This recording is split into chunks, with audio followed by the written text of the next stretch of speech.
Good afternoon, ladies and gentlemen. Welcome to Lifestyle with Dr. Moby. And today we are honored with CEO of great company, Alana. How are you doing? Hi there. Hi, I'm doing well. How are you doing? Good, good. Thank you for coming to our show. So tell us about our audience, about your work and what type of work. It's fascinating. I was hearing before the interview. Thank you. And thank you again for everyone out there for even taking the time out to listen. So what I'm doing is something that is really my purpose work. For a number of years, I was in the corporate world and it kind of seesawed between anxiety and depression, which led me to have a high blood pressure diagnosis. And what I found out was that my body was trying to tell me to slow down. And I wanted to listen to it and do so in a way where I could actually lower my high blood pressure, not using medication, but really just using the present moment. So I did that by rewiring my brain for positivity of psychology. And in doing so, there's been a great shift in my life. So it took about 2 years to do that. And now I feel like I'm at a point where I'm mostly living in the present moment and I'm empowering other people to do so. So I've created this company now because I think more than ever, it's so needed for us to be able to listen to the chatter that's happening in our minds, to understand how that can actually play out in our bodies. And because we're all home, we're actually get sensory deprived now. And if we can actually wake up our bodies and wake up our senses and even use our bodies to calm our minds, then we know we're all on a path of spiraling up. So that's why I created Reclaim Brain, which launched about 2 months ago. Okay. Thank you very much for giving us some. But this is very fascinating that, you talk about, relationship of environment with our body. And let's talk a little more kind of talk about blood pressure, talk about, how the brain perceives things and how things can affect us. So let's go a little bit more on that. So tell me a little bit, you're saying that you were doing this work and it caused your blood pressure to remain high? Yeah, so what I was doing was really just operating always in the future. I was always future planning. I was in my mind thinking that if I looked a certain way and I made a certain amount of money and acquired a certain amount of things, my house was a certain way and I had the house with the kids being perfect looking and everything was as it was supposed to be, that I would feel perfect on the inside. And unbelievably, that did not work out. The only thing that did happen was that I was continuously forward thinking, and that generated a feeling of pressure in my chest. And my chest was really trying to say to me, hey, you're just constantly moving really quickly and you're not ever taking a moment to slow down and be in the present moment to enjoy life, which is the reason why we're here. You're always just moving forward. You're always just future planning.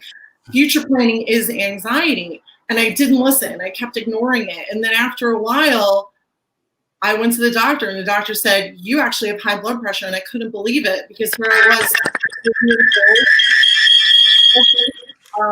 someone who ate really well and always worked out. And I really just couldn't understand what was going on. So what happens within the brain is that when you're constantly focused on either forward planning, future planning, or you're thinking about the past judgments, which equals depression, these are negative thought patterns. And the brain takes that in as having some kind of threat that's going on. If we always have to think about what we're needing to do in the future, the brain takes that as being a worry that's happening right now. The brain doesn't know that it's actually happening. The brain doesn't know that we're thinking about planning dinner or science degrees. The brain thinks right now that we have something that we've got to solve for, and there's some kind of worry or threat that's happening. And the amygdala is something that gets activated, which sends a threat response to the body. And that threat response is fight or flight. And it tells the body, listen, we got to get geared up because there's something going on that we got to get really ready for. But unfortunately, there isn't anything that actually needed to happen at that moment for me to get ready for. I didn't have to go run and kill, like an animal to, to kind of like make my meal, which is the reason why fight or flight exists today. I would always just sit down and, maybe just like drink away the pain that I would feel in my body, or I would eat away the pain that I would feel in my body, or I would just put the news on and actually even make it worse. And what had happened there is those stress chemicals stay in the body. And since they have to go somewhere, they actually manifest in the form of chest pains, because the body is very smart in telling you, hey, we have some kind of an issue. And just because you're not letting out those stress chemicals, we're in some way going to try to solve for that by creating a new environment in the body. And that new environment in the body tries to create a balance there. And the balance comes in the form of disease, which in my case was turning out to be high blood pressure. Mm-hmm. And let's talk a little bit about, there are two things very importantly, I think you have mentioned. One is the chest pain. A lot of, patients I have actually, and they will have some degree of these, what we call atypical chest pain. So they start with some problems, feel like their heart is racing or they have the pressure there.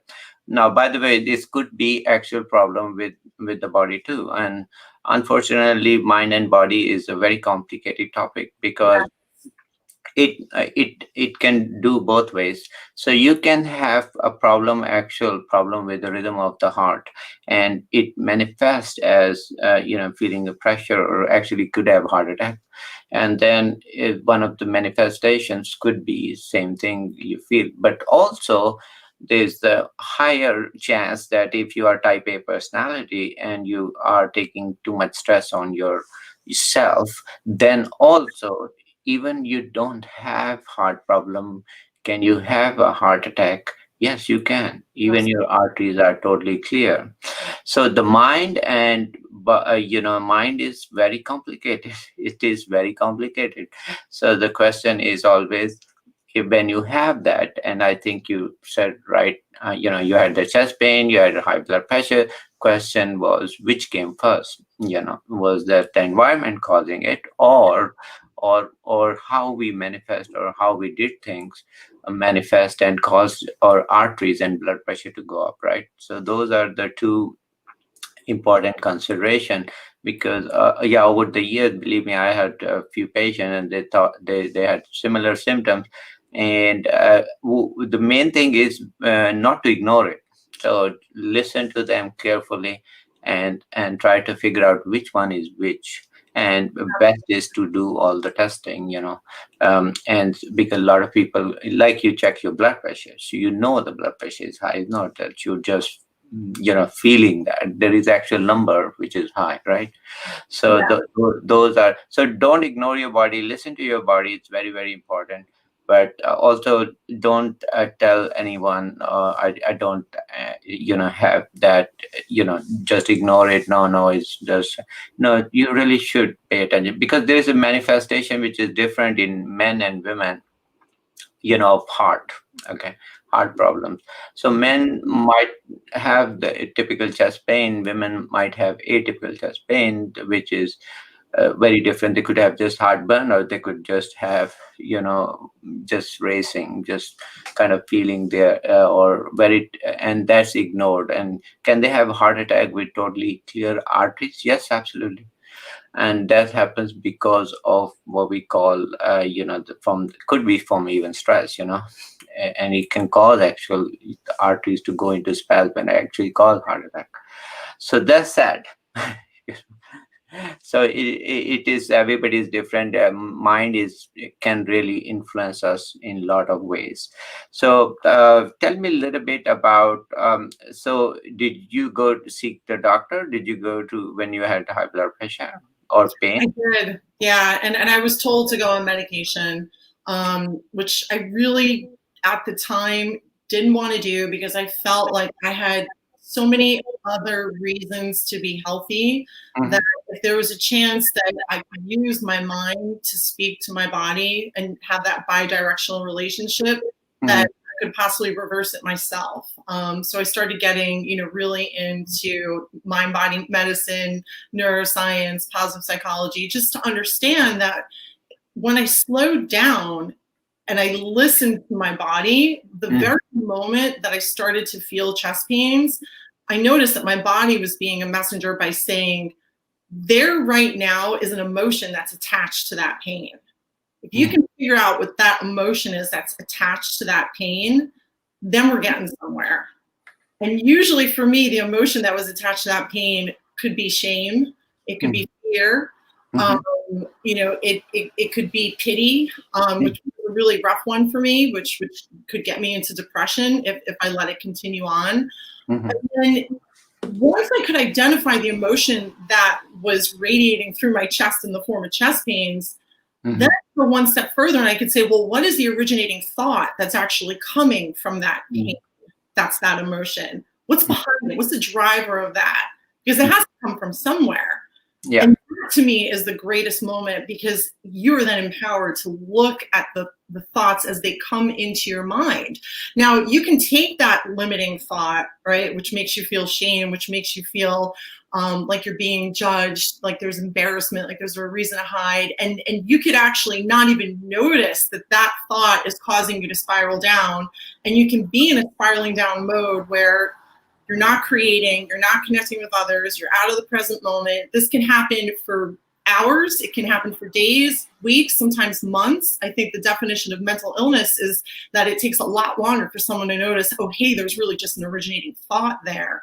The sooner we can notice and catch that thought in real time is the opportunity to actually question that thought and then use that thought, if it's a challenging one, for conversion into a learning opportunity. And that's where life gets really exciting, really interesting, and really fun, because you can take those negative moments and you can use them to get better. You can use them to expand. You can use them to spiral up. And that is why we're here, right? Yeah. And that's the whole shift that happens in the brain, because if you do that often enough, you start to have a default where you don't just subscribe to the negative thoughts and allow it to affect you emotionally, and you're almost just like on this autopilot where the amygdala is in charge, which I feel like most of our country is feeling right now. We instead are empowered to allow our prefrontal cortex to be in charge, where we can choose the thoughts that we want to have that serve us. We could choose to enjoy living in the present moment, the temporary string of moments that is our life that will never come back to us if we miss it, which is what I was doing when I always was future thinking. Or we can choose to take a negative thought, something that's really challenging, something that generates a chest pain, and as I said before, use it to convert it into a growth opportunity. And that's resilience. And that's why the company was started, just to teach everyone that. Oh, that is such a fact. And I think a lot of people don't realize what you're saying is that with negativity or with some of those thoughts, they go into this mode where it's very difficult to come out of it. It is like stall. I don't know if you know about stall phenomena. Is like it goes in spiral and spiral, and it just goes keep on going down and down and till it hits the ground. Which is very important, that you need to take control and come out of that stall, and then just get your senses back. Sad thing is, it is going to keep going down and down. So it's very important we feed positive energy. We feed something positive. And what I have seen a lot of patients and a lot of my colleagues do, they think that is the normal. So they the stall, they consider that's normal, and they're done, and this is how their life is and will be. So that is, to me, that is very toxic, because you need to first get them out of that. And then it's like if something happens, if there's a room burning and there's a fire and there's carbon monoxide and all your senses are paralyzed, you're not moving actually. Then you are just drowsy and God forbid, actually, you can burn yourself. Yeah. So that's exactly what will happen. That your senses get dull and dull, and if you don't put positive and just get out, then you say, oh my God, I was in that. It was worst thing ever to me. So change your lifestyle, have positive thoughts, positive energy, go outside, sleep well, eat So tell me a little bit what changes you did to your lifestyle. Wow. First I had to start with slowing down. Mm, It was really hard for me because I come from a family where I think we're all just natural speeders. And, especially just all around us, we have this instant gratification need. Um, I used to have a mantra that would tell me, everything is as it should be, and to resist the urge to control, right? So that doesn't sound like a real speed mantra, but it always reminded me when I was trying to get the water running faster than it could, like trying to speed things that actually couldn't speed, like speeding my hair drying. And that would get me back into the present moment. And at that point, when I could start to slow down, something really interesting happened.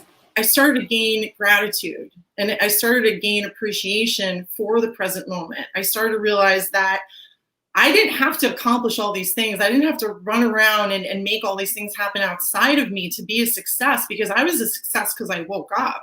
Like, not everyone wakes up. Like, that's not a guarantee. If I could wake up in the morning and notice that I was lucky to wake up, that I'm lucky that my husband woke up, my kids woke up, my family woke up, I'm already a success. That's already an overwhelming success. And the rest of it is not a have to, it's a get to. Oh, that is beautiful. So when you wake up and you have this gratitude, that changes the whole day perspective, in my opinion.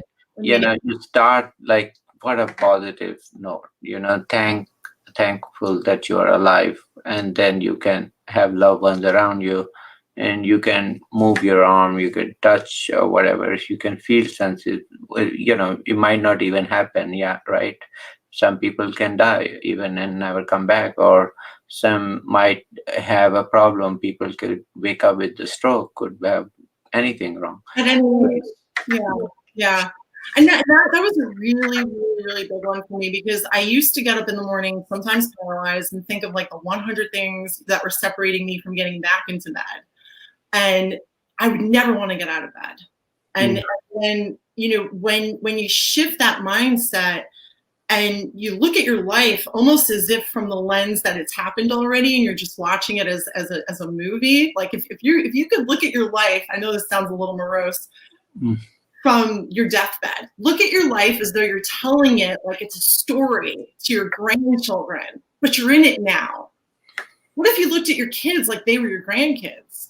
How special would it be to look at them, to know that making them breakfast was a privilege, to actually watch their faces, to actually smell what your home is like when it's clean, or look at your husband who's sharing his life with you, to actually notice that every single step that I take is intentional, and it's lucky, and it's a blessing, and I get to create.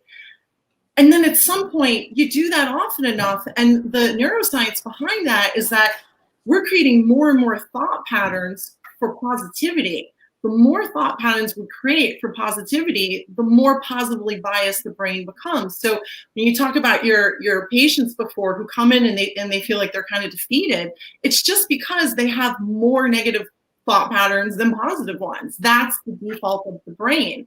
So the idea behind the workshop and positive psychology is that it's within our power to shift the biological makeup of our brains, and we can do it with the thoughts that we have. So we're so empowered, and today we all feel so disempowered and trapped. But what if we looked at it from the opposite point of view? And talk about neuroscience, that probably for people to understand, probably in easy way, I'll say, when we are sad or depressed, the neurotransmitter, the brain is not responding to stimulus. So it's not going to respond to various senses. The brain is fed with so many stimulus all the time, but it stops responding to all of them.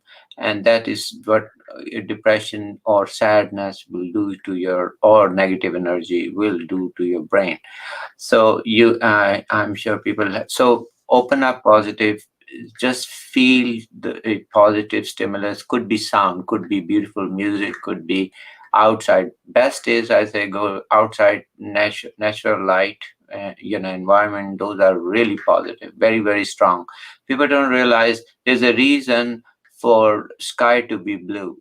And people say, "Oh, why is that?" I say, "Very simple. It resets our brain every day. Yeah. Blue light is needed in the brain to tell your brain cells this is day and this is night. Yeah. Your whole physiology is dependent. It's very well organized, and we can go in all kind of talk for hours on that. So your melatonin, your all the great hormones, they are programmed. Some are programmed day, some are night, evening. But this rhythm goes out of way if we mess our body. So positive energy, go outside, seek positivity, and you will see your brain has amazing capability, amazing ability to recover, both emotionally and physically. People ask me, where are miracles? Well, miracles are happening every day, but you don't have an eye for it. You don't think, I mean, moving your hand or listening, or I can go, being a doctor, I can go in all depth you want. And how beautifully it is done by the body. It's amazing. It's amazing. And but if we believe in that, good things will happen. And actually, there's a reason why older folks used to say that, with positive, if you remain positive, positive things will happen. If you become negative, unfortunately, also it's true. My opinion, right?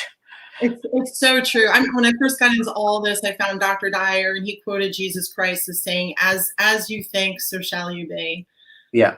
And I mean, I used to go around being angry and negative all the time, and I was like, "Wow, wait, so this is a choice I could make? Like, I don't have to like blame other people for my unhappiness. I can own anything that happens." And I think that that's where a lot of people feel like it's not well within their capacity to do this, but it is, and it can happen at any moment. It's just leaning into the present. And for me, I use breathing. That is just my all-time favorite, just to reset the nervous system and kind of downgrade the threat detection of the amygdala, so that I'm not as reactive during the day, because that can happen if I just get up and go right onto my phone and go right to work. I can get there. I can easily go back to that person who's hyper into achieving. But it's getting up with the awareness and the gratitude, and then creating the space to do what you're saying, to go outside, to feel the sun on your face, to breathe in the oxygen, to sit down on your mat and actually center yourself so that you can feel the light that's within you. See, we all have the light within us that we could share with other people, and it's our light of love, connection, and creativity. But we can't feel the light or access the light or share the light when it's hidden deep down, way really deep below our negative emotions. So it's just moving it out. And sometimes those negative emotions feel so overwhelming. So I don't know, are you familiar with the subjective unit of distress? Like, how much distress do we feel within our bodies? How uncomfortable are we? If you can rate that and it feels above a 6, you're actually going to have to downgrade the threat response of the amygdala in order to access the thinking part of your brain. You actually have to move out those stress chemicals. You have to take that negative emotion, and you can do that through touch, through psychosensory, through light, through running. I mean, there's so many different ways to do so. And if you do it on a regular basis, that becomes your body's default, which is the most interesting thing. If you can get your brain's default to live in positivity alongside, in tandem with your body's default to live in relaxation, then that's really, to me, self-mastery. And I tell a lot of folks, look at the animals, look at, outside. You'll see they're not on medications, but they are not. And then they are perfect, because look at, they are early, and they are up early, they are outside, they're eating. And a lot of people, with COVID, of course, everybody stresses us too, and everybody, what will happen tomorrow, and what. Well, remember, if we remain positive, so the best defense against those viruses and anything actually is your own immune system. Now, if you're stressed, your immune system goes negative, and you are you can take all the medication in the world, but if your own immune system is down, pretty much is done so that is what I tell the medications are not the best defense. It's your own immune system, and the best defense for that is your stress level Yeah. and your sleep and eating health. So if you do all these correctly, even not 100% but some percent, you will win this game. There is nothing to hold us from not winning it. This virus is such a tiny particle, but unfortunately we get so stressed, I think. And if people don't realize the number one reason body actually loses this, there's a hyper response to this virus in the body, and that what we call the storm comes, and that's what exactly what it does to your body. So same thing, if we get stressed too, it is actually same manifestation of that.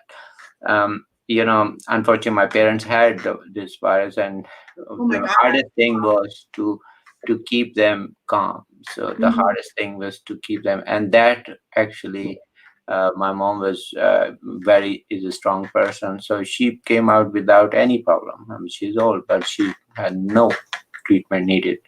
But my dad was depressed, so that's why we had to support him. But he also came out very well.